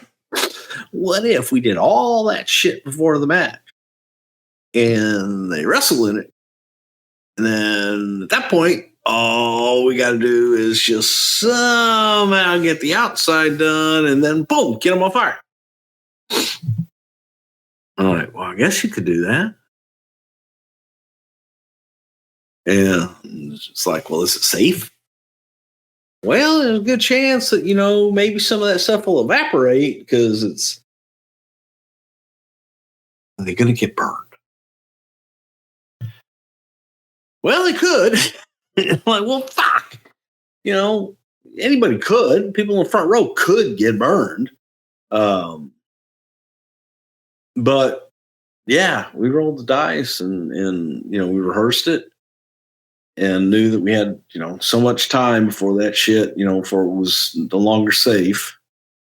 And we were under it and we got it in there and set Kane on fire. Do I have it right that it was Gerald Briscoe who was at ringside as the bumps are happening, adjusting the flames here and there? And that was just something that happened. So Jerry was there because he wanted somebody we could trust and shit. And we found that when they would take bumps, he started hitting the thing. And it was like, hey, that's cool. Do that on every bump. And so he did. He controlled it. Every time they take a bump, he would do it. But he was just messing around at first, seeing, okay, what's they take a bump. Yeah.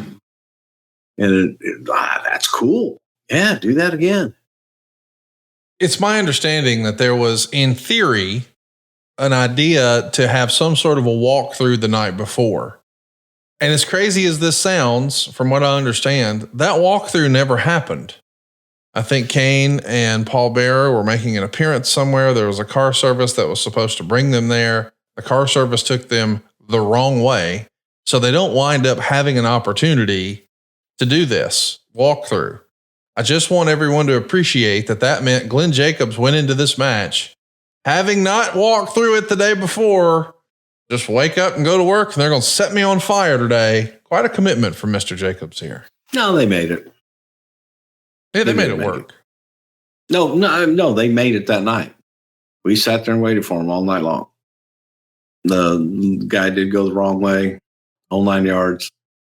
And, but they eventually made it. You mentioned earlier, our Mr. Wizard moment of the show. Fire loves oxygen.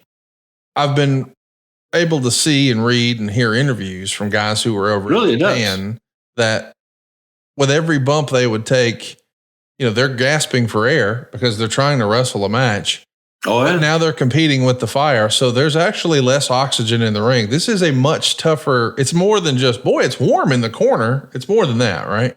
Oh, no, it wasn't warm in the corner. It was fucking hot. It was brutal. It was absolutely brutal. Go build a bonfire on the beach. And just go stand next to it. And imagine being surrounded by that heat all the way around. You go, flames weren't that big. Yeah, okay. Go try it. Go build a 20 by 20 fire and stand in the middle of it. Tell me how easy it is. Because you cannot breathe. You cannot catch your breath. And the heat is ungodly. Oh, my God. And of course, want to go in and I want to feel it. And it's like, okay, I felt it. Oh, no. You're going to feel it, mother. And so, yeah, I was kept in there a little longer than I wanted to. But yeah, it's tough. It was very tough to breathe.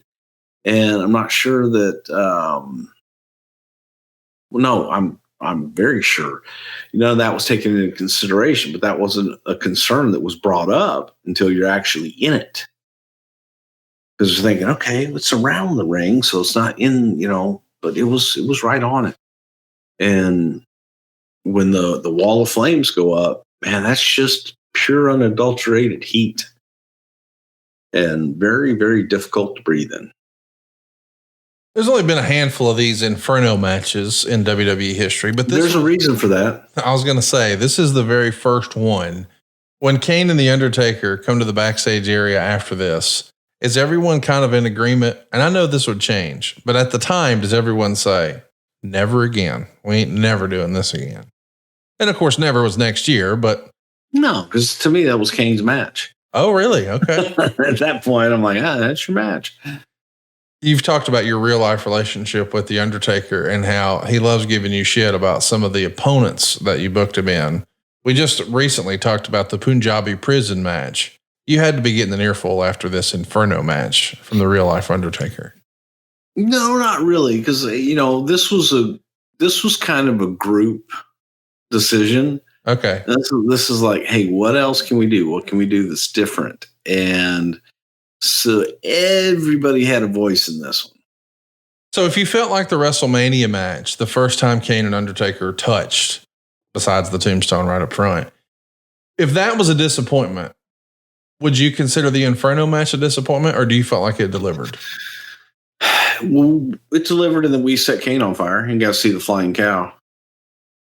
Was that, as a spectacle, where do you rank Kane being set on fire in Inferno match in WWE history to that point? Oh, top 5. Yeah. Thank you. Every now and again, we'll hit an old school alley-oop for you guys. Hey, so we know that the Undertaker wins because he set Kane on fire, but we're still not done. In the coming weeks, we would see a little bit of a candid camera moment backstage on a Monday Night Raw, where we would see Jerry Lawler joking around with Paul Bearer. And Paul Bearer tells the whole story of how he's actually Kane's father. And this is shot in a way where we're not supposed to see this. And I actually thought this was pretty well done. And just to give you some context too, in 1998, as silly as this sounds, Jerry Springer was one of the most successful shows in syndication. And they started to make it a thing. This crash television, this raunchier television, they would do paternity reveals that we know Maury Povich just took to meme territory. But this little wrinkle of Paul Bearer being the dad, this is only revealed at this point. We didn't know this until now. You didn't start with the Paul Bearer thing in mind. When do you think you landed on that? When we wanted more legs to it. Okay. So after the Inferno match, we got to do something else. What if? And that was pretty much me and Paul Bearer. Just how low can we go? and started, telling stories. Well, yeah. There was a rumor that you guys were actually considering revealing this on the Jerry Springer show. Do you remember that conversation ever happening? Like, what if we got it on Jerry Springer as a crossover? How we talked about a lot of what ifs. The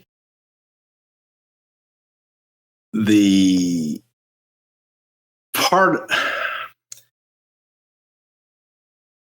of the how this came about was Howard Finkel was in Memphis, and it's also kind of how Brian Christopher got his job. But Howard Finkel was in Memphis doing something, maybe the deal with Harvey Whippleman or something, some kind of shit. And they had Brian with a microphone sitting in the dressing room. The exact setup that we have with Paul Bearer and Jerry Lawler. Yeah. But Brian was like sitting on, and Howard, unbeknownst to Howard, and he got Howard talking and made Howard like say these ridiculous things about how everything comes from my brain. And it's just this, funny little bit that we did. And it was so funny. It's like, what if? Okay. And yeah. And Paul and I started talking about just, dude, man. You know how guys get to talking and your buddy starts laughing and you go, oh, that's not all I did. Let me tell you, she was a screamer. Oh, yes. But do it in a man off the cuff moment. You don't know you're being taped. You're just talking to your buddy. Right. And it was, God damn it. It was, so if I had to leave the room, I was laughing so hard. Absolutely crazy. But it was based off the Howard and Brian Christopher thing. And Brian did it so well. It was like, hey, who's this guy? It's just Lawler's kid. So yeah, it was yeah, it kind of started out as a joke and started out as what if? I'll tell you this, the execution from Paul Bearer is fantastic. Like, I think he did a great job explaining it. And at the time, I know people were probably raising their eyebrows about the reveal happening in this candid camera moment where the camera's not even set up. It's just at an angle and we're not supposed to see it. But I think that lended some credibility to Paul Bearer, because if he's out here as a heel talking into the microphone, I think a lot of fans are like, oh, well, that's a lie. He's just lying to us. He's trying to manipulate us. But if you see something you're not supposed to see, you're like, oh, okay, well, that's real. As silly as it is in this instance, the candidness of it did give it more credibility, right? Because it was real. Yeah, of course. You got to understand, the guys. So if any of the boys are listening, you dress in TV locker room or TV office, know that those cameras are on a lot and microphones are live. And that, by the way, that really happens a lot. They'll leave a live camera in there that's hooked up to the truck. No, what's going on there? And listen in and stuff. So that's why I tell people, don't dress in the TV locker room. Don't dress in the TV office. There's cameras in there and they're live to the truck and they can record without you ever knowing. They hear everything you say. All righty then. Listen, something silly I got to ask. What's the Undertaker's name?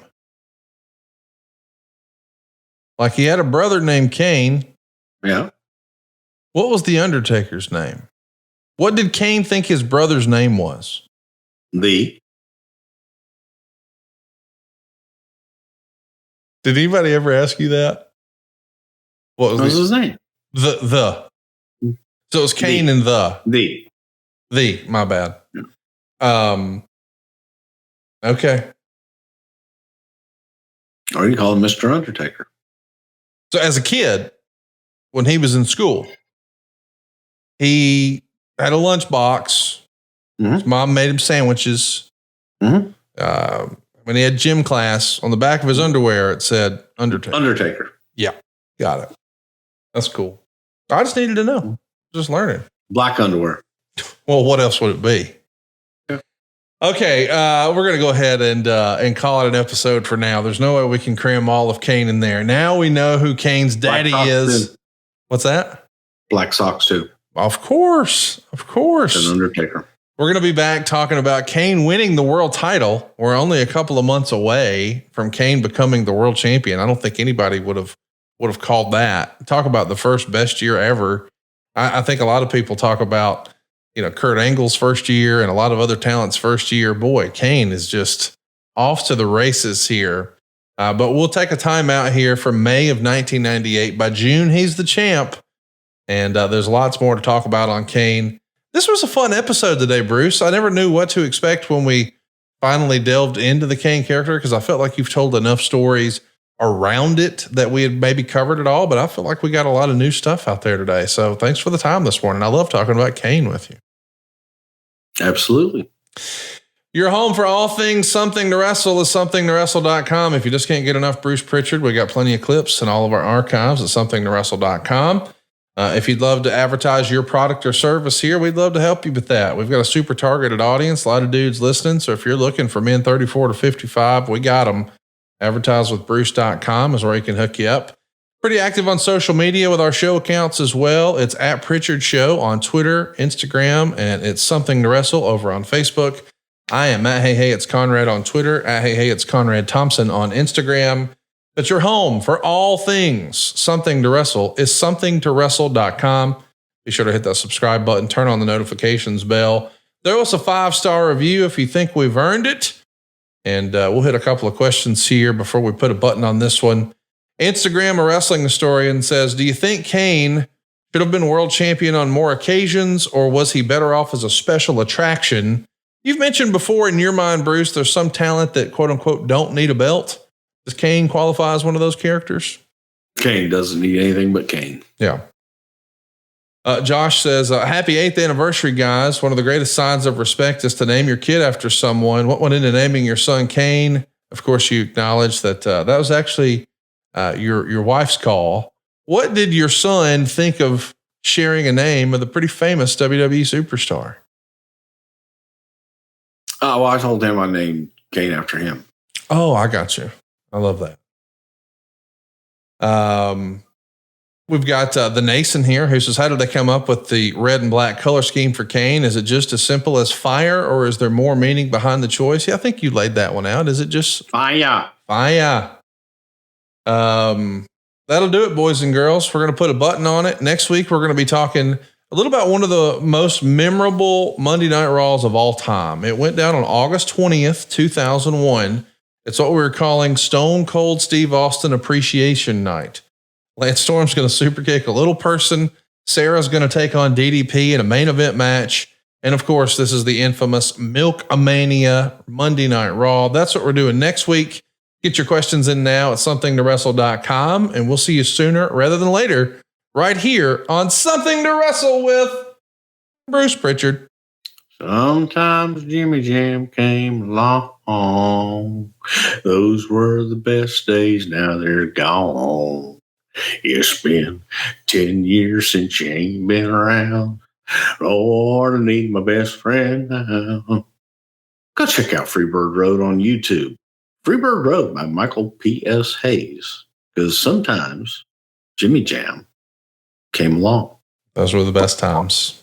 SaveWithConrad.com. My name is Doug Gustafson, and we are from Columbus, Ohio. First learned of Conrad through his podcast network. I'm a big 83 Weeks fan. Probably got into a little bit more credit card debt than what we wanted to during the course of the pandemic. We wanted to get rid of some of that. My wife and I had luckily bought the house many years ago and had quite a bit of equity built up in it.